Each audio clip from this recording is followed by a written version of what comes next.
सभी को नमस्कार। मैं राजकुमार विश्वकर्मा। हमेशा की तरह हमारी कुछ खास चर्चाओं में देख रहे होंगे आपके चुनावी तर्क वितर्क में लगातार कई सारे लोगों से सवाल जवाब हमारे हो चुके हैं। अभी हाल फिलहाल जो है तो कुछ महीनों पश्चात जो चुनाव होने वाले हैं उनको लेकर के यहाँ पर देखा जा रहा है कि अभी धीरे धीरे दावेदारों की लाइन जो है लगातार बढ़ती जा रही है, खासतौर पर सामान्य सीटों में। कहीं ना कहीं पर कोतमा विधानसभा एक बहुत बड़ा चुनौती है चुनाव को लेकर के, क्योंकि इस क्षेत्र में समस्याएं भी लगातार जो है तो बढ़ती जा रही हैं। और समस्याओं के साथ जो इससे पहले भी जो समस्याएं थी, खासतौर पर रोजगार की बात करें, शिक्षा या स्वास्थ्य की, और कहीं ना कहीं पर आज जो किसानों के लिए पानी की जो व्यवस्था होनी थी, सिंचाई की जो व्यवस्था होनी थी, और कहीं एक देखा जा रहा है कि सबसे बड़ी विडम्बना इस क्षेत्र के लिए कि यहाँ पर 2 पंचवर्षीय लगातार कांग्रेस का शासनकाल था, भले ही मध्य प्रदेश में जो है भाजपा की सरकार हो आज। तो कहीं ना कहीं पर इस जल परियोजना को लेकर के, जहाँ पर केवाई से जो है तो जल परियोजना को लाया जाना था, वो भी कहीं ना कहीं पर आज ठप पड़ा हुआ है। तो इस तरह की कुछ समस्याएं जो यहाँ पर व्याप्त हैं, कई सारी गतिविधियां यहाँ देखी जा रही हैं, और एक तरफ चुनावी माहौल।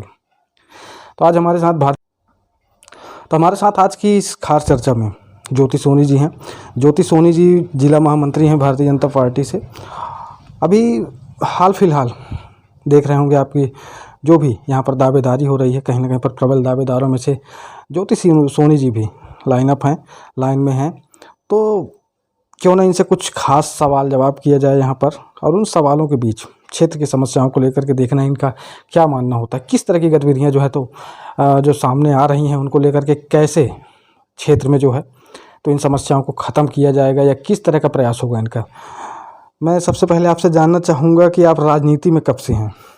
मैं राजनीति में 2003 से हूँ। बाकी मेरा पूरा परिवार भारतीय जनता पार्टी का परिवार है, और मेरे मायके तरफ से भी मैं जब से जानती हूँ मेरा भारतीय जनता पार्टी से ही बिलोंग करती हूँ। और मेरे पिताजी भी कई पदों में रह चुके हैं भारतीय जनता पार्टी में, और मैं 2003 से लगातार काम कर रही हूँ भारतीय जनता पार्टी। कुछ पारिवारिक बच्चों के कारण मैं ज़्यादा समय तो नहीं दे पाई, पर 2008 या 9 से लगातार मैं पदों में हूँ और काम कर रही हूँ भारतीय जनता पार्टी में रह के। अभी हाल फिलहाल जो है तो देखिए, अभी आप लोगों का दौरा भी चालू है, हमारे क्षेत्र में आना जाना हर तरह की चीज़ें हैं। क्या आप क्षेत्र में जो व्याप्त समस्याएं हैं उनको भी आप लोग देखते हैं? किस तरह, क्या नज़रिया आपको सबसे पहले इस क्षेत्र को देखने का, क्योंकि लगातार यहाँ पर देखा जाता है कि विरोध प्रदर्शन कई बार जो है तो अस्पतालों के मुद्दे, कई सारे मुद्दे होते हैं। इसके लिए आप लोग कैसा प्रयास करना चाहेंगे? मुद्दे तो बहुत आते हैं, क्योंकि 10 साल से हमारी यहाँ भारतीय जनता पार्टी का विधायक नहीं है, और यदि विधायक चाहता तो ये सब कर सकता था। ऐसा नहीं है कि भारतीय जनता पार्टी की सरकार नहीं है तो हम ये कर नहीं सकते, क्योंकि हम बात तो अपनी रख सकते हैं, होना ना होना वो तो अलग मुद्दा था। और यहाँ बहुत सारी समस्या, सबसे पहले तो रोजगार की समस्या है। जो हमारा कोतमा विधानसभा है वो कोई काला सोना है, जो कि यहाँ के जो बच्चे हैं जो बाहर जाके थोड़ी से पैसों के लिए, नौकरी के लिए बाहर रह रहे हैं, और प्रांत के लोग यहाँ आके नौकरी कर रहे हैं। तो सबसे पहले तो सबसे बड़ी समस्या है यहाँ जो रोजगार नहीं है। और रोजगार यदि मिलता तो मेरी तो कोशिश रहेगी कि यहाँ के लोगों को, अपने जो कालरी क्षेत्र है, पूरे बच्चे यहाँ नौकरी में लगें और उनको रोजगार मिले। सबसे पहला तो यही है कि उनको रोजगार अच्छे से मिले, और यहाँ के लोग बाहर ना जाएं। थोड़े से के पीछे बाहर जाते हैं और मेहनत करते हैं, उतना उनको लाभ नहीं मिलता। कहीं ना कहीं पर देखिए, एक सबसे बड़ी विडम्बना है आपके क्षेत्र की, कोतमा विधानसभा क्षेत्र में, जहाँ पर स्वास्थ्य को लेकर के लगातार कई बार आंदोलन तक किए गए, इसमें किसी तरह की कोई पहल नहीं हुई। अब स्वास्थ्य को लेके तो पहल नहीं हुई, और यहाँ से रिफ़र कर दिया जाता है। इसमें कहीं ना कहीं यहाँ के विधायक की बहुत बड़ी कमी है, जो ना तो यहाँ नर्स हैं ना डॉक्टर हैं, और बहुत सारी समस्याएं आती हैं जो यहाँ की जनताओं को लाभ नहीं मिल पा रहा, और बाहर जाते जाते उनका बहुत नुकसान हो जाता है। तो यहाँ तो कमी तो अभी विधायक की है, सरकार की नहीं। सरकार तो योजना देती है सभी जगहों की, पर यहाँ की समस्याओं को रखा ही नहीं जाता था हमारी सरकार तक। और यहाँ की समस्या तो हमारे विधायक ही रख सकते हैं, जो कि 10 साल से वो है नहीं यहाँ। तो सबसे बड़ी समस्या तो यही है कि यहाँ की बात मतलब हमारी क्षेत्र में जो है तो अगर विधायक अपना काम कर रहे होते तो ये स्थितियाँ आज नहीं नहीं, हो। ये स्थितियाँ नहीं आती। यदि विधायक काम कर रहे होते, सरकार की गलती नहीं होती है, क्षेत्र के विधायक नहीं है, इस कारण से ये सब कमियाँ हमारे क्षेत्र में है। अभी एक केवाई परियोजना को लेकर के भी काफ़ी सारे सवाल जवाब चल रहे हैं यहाँ पर कि अगर इस योजना लागू होती यहाँ पर तो कई सारी समस्याओं का समाधान हो, तो खास तौर पर पेयजल की हो चाहे किसानों की समस्या हो, तो इसके लिए आप लोग कैसा प्रयास करें? क्योंकि अभी हाल फिलहाल सीएम साहब का भी दौरा हुआ था, तो इसमें आप लोगों का कैसा प्रयास था? क्या आप लोगों ने कुछ ज्ञापन वगैरह सौंपा या किसी तरह की कोई कोशिश? इसके लिए हम प्रयास किए हैं। हम भोपाल गए थे, सीएम हाउस गए थे, सीएम जी शिवराज जी भाई साहब से मिलने गए थे और अपना विज्ञापन पे हमने उनको दिया था कि हमारे यहाँ ये समस्या है, तो उन्होंने आश्वासन दिया था कि ये कार्य पूरा होगा। इसके अलावा भी जो है तो कई सारी चीज़ें हैं, जैसे आपके आसपास के क्षेत्रों में देखा जाता है कि इस कोतमा विधानसभा क्षेत्र में कई ऐसे विद्यालय हैं जो जर्जर हो चुके हैं आज, तो उनके लिए भी एक प्रयास तो होना चाहिए, क्योंकि आज अगर हमारे इस छोटे छोटे गांव देहात के बच्चे अगर वहां पढ़ने जा रहे हैं तो हो सकता है कि बड़ा नुकसान हो उनका। उसके लिए आप लोग क्या करना चाहेंगे?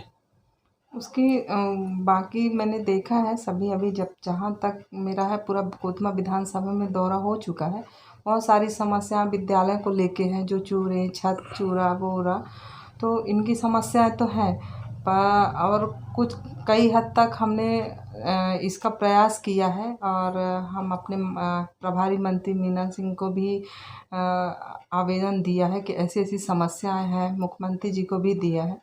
अब उसमें काम कितना हो रहा अभी तो नहीं बताया गया, पर मैंने मेरी तरफ से तो कोशिश थी कि ये सब समस्याएं ना हो, और जितना मेरे को लगता है मैं जैसा समाज सेवा करना चाहती हूँ, मेरे राजनीति में यही रुचि है समाज सेवा करना, इसलिए मैं राजनीति में आई हूँ।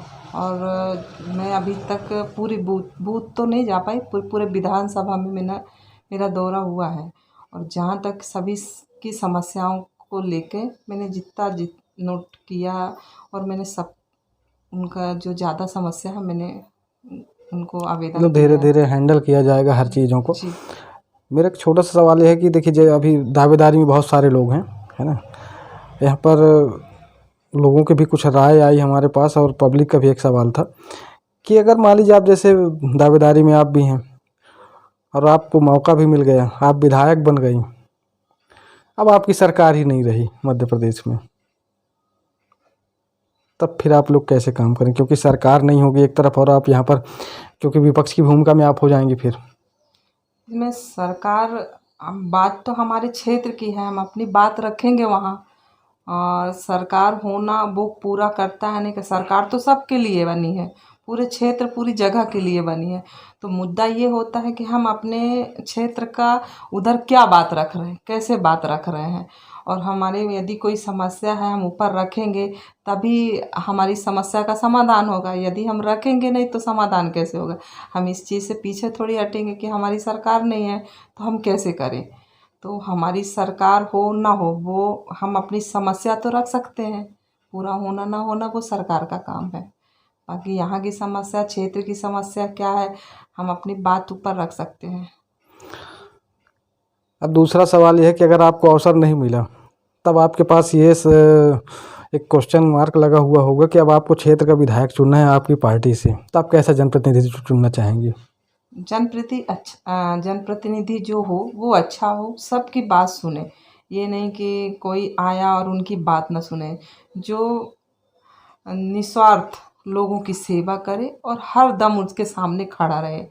काम होना ना होना क्या है, एक आम जनता के साथ हम खड़े हो जाते हैं तो उनकी आधी से ज़्यादा ताकत उनको मिल जाती है कि हमारा काम हो जाएगा, और हमारा सबसे पहले रहेगा हम उनके बराबर से खड़े रहें, काम हम उनको आश्वासन दें कि हम आपका काम करेंगे और हम आपके साथ हैं, बस उनकी स्थिति में आधी चिंता खत्म हो जाती है। क्योंकि आपने कहा कि राजनीति में आप समाज सेवा के लिए आए हैं, तो समाज सेवा तो मेरे ख्याल से कभी ख़त्म होती नहीं है।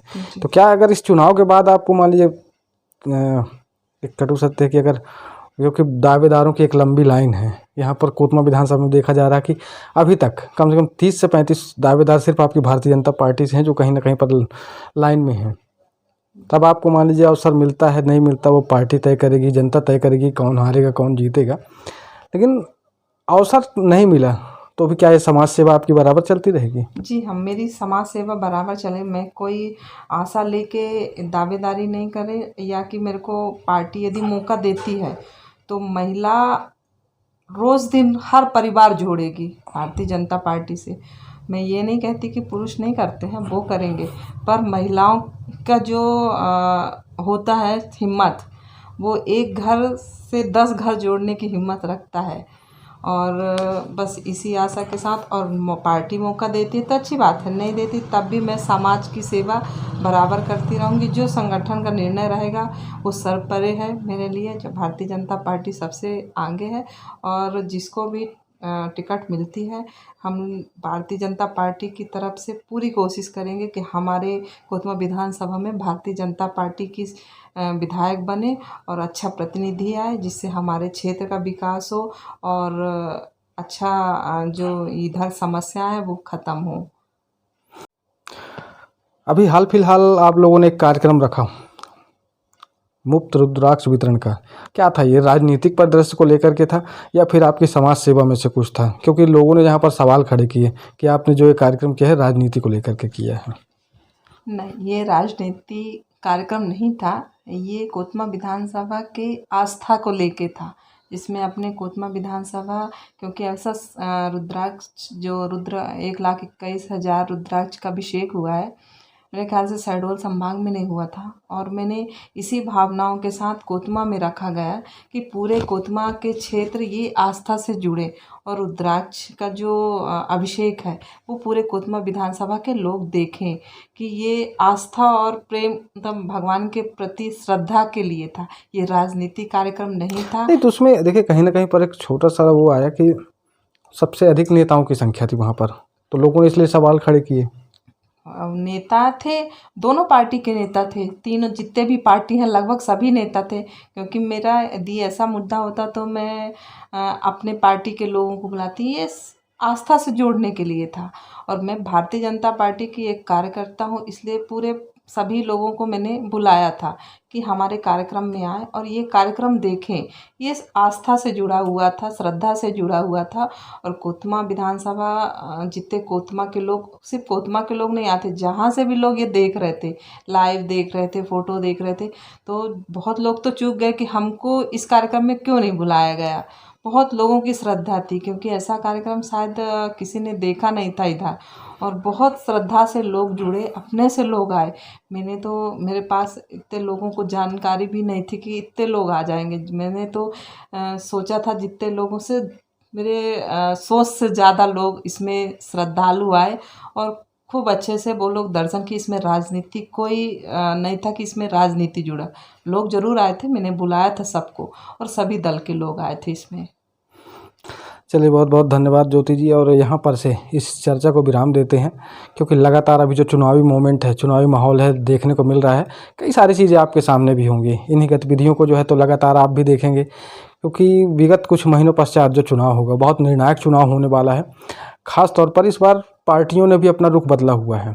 अभी तक ये होता था कि अपनी दावेदारी लोग प्रस्तुत करते थे, अपनी वजनदारी दिखाते थे, लेकिन इस बार नहीं। इस बार जो है तो भारतीय जनता पार्टी हो या फिर कांग्रेस हो, दोनों प्रत्याशियों का सही चुनाव करने के लिए और मैदान में उतारने के लिए कहीं ना कहीं पर बहुत सारी छानबीन, सर्वे वगैरह बहुत सारी चीज़ें कर रही हैं। इसके आधार पर ही जो है तो पार्टियां अपने अपने कैंडिडेट उतारेंगी, और उम्मीदवार जब यहाँ पर उतरेंगे फिर क्षेत्र की जनता तय करेगी कि क्या करना चाहिए। तो चलिए इसके साथ मैं विराम देना चाहूँगा, और अगली कड़ी में हमारी मुलाकात फिर होगी कुछ ऐसी खास चर्चाओं के साथ। मैं राजकुमार विश्वकर्मा, धन्यवाद।